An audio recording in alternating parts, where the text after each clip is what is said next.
He blocked the door with his arm. I could smell the turkey, hear the laughter, clinking glasses, Mariah Carey in the background.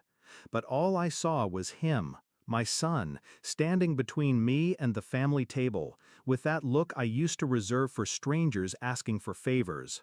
"You're not our family anymore," he said. Behind him, his wife laughed. Not loud, not obvious, just a soft, smug curl of her lip. Enough. Enough to confirm what I already knew. I didn't speak, just nodded. Then I turned around, got in my car, shut the door, dialed one number. The line rang once. "Go ahead," I said. 5 minutes later, the guests stood up from the table and left. Not one glance back, not one word, just the scrape of chairs, the sound of doors opening, coats sliding on, then silence. A silence they didn't expect, a silence they earned. I met her at a fundraiser 8 years ago, his wife, Eliza. She was charming, polished, the kind who made eye contact too long and smiled too little. My son introduced her like a trophy he hadn't yet unwrapped. I knew the type. I used to audit people like her for a living, corporate sharks wrapped in silk. I smiled, shook her hand, and said nothing. But I watched. She latched onto my son's insecurities like vines on stone. He'd always been desperate to prove he wasn't living in my shadow. She turned that into her leverage, fed his ego, starved his backbone. Slowly, I stopped being consulted, then stopped being invited, until I was barely tolerated. Last Christmas, I caught the first real crack. They hosted dinner, their first time. The guest list looked like a corporate portfolio, investors, influencers, a local politician. I brought wine, sat quietly. Then I overheard her in the kitchen, whispering, sharp. "He brings nothing, not even conversation. He's just dead weight. My father-in-law or a fucking ghost, I swear."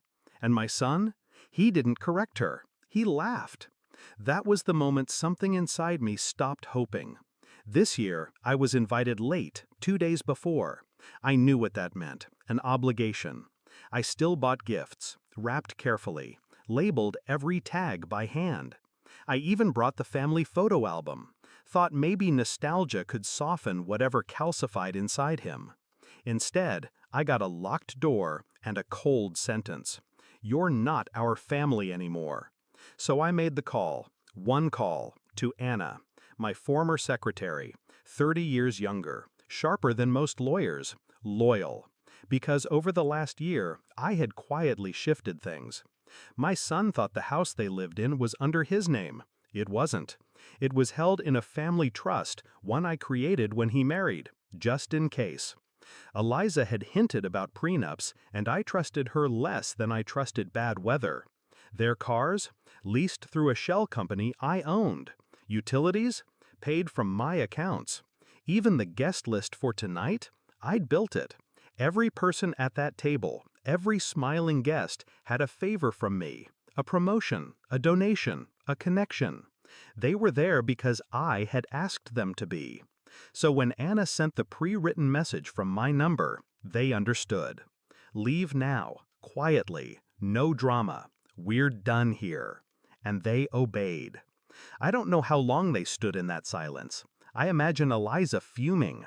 I imagine my son, blinking, confused, like a child who just broke something expensive and can't undo it. They called me later that night, voicemail. "Dad, what's going on? Everyone left. Eliza says, 'Look, can we talk?'" Then a second one. "You're being dramatic. This isn't how you solve things." And finally, a third. "I need to know, are we cut off?" Yes. The fallout took a week. I revoked the trust. They had 30 days to vacate the house. The leased cars were collected within 48 hours. Eliza tried to play nice, called me dad again, sent cookies. I mailed them back. I didn't scream. I didn't curse. I didn't beg for respect. I just ended the game with quiet, clinical precision. People think revenge is about anger. It's not. Anger burns fast and leaves smoke. Revenge, real revenge, is cool. Still, it waits. I waited. I gave him chances, years of them. He let someone chip away at his soul, and when it was gone, he looked at me like I was the extra piece. So I removed myself from the board. Then I took the board with me. Do I miss him? No. I miss the version of him that hugged me at graduations and cried when his mother died. But that boy's gone.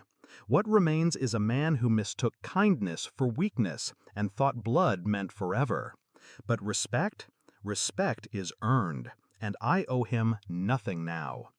Christmas looks different this year, quieter, but peaceful, because for the first time I didn't sit at a table wondering what I did wrong. I sat at my own table, knowing exactly what I did right, and I slept well.